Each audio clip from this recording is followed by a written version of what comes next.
Hi everyone, today I am going to show how to create an Gmail account.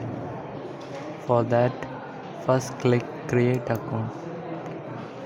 Then it comes as two options, whether it's for myself, that is it's for us, or for a business purpose we are starting the account.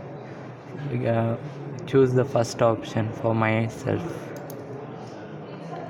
Then it asks first name and last name.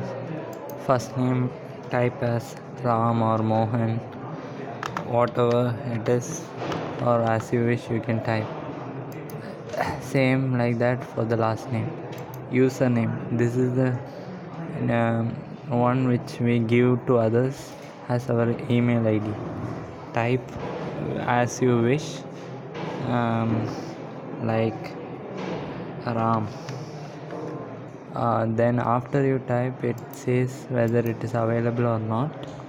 Then you can choose your password as you wish, and this is the you have to retype the password which you have entered.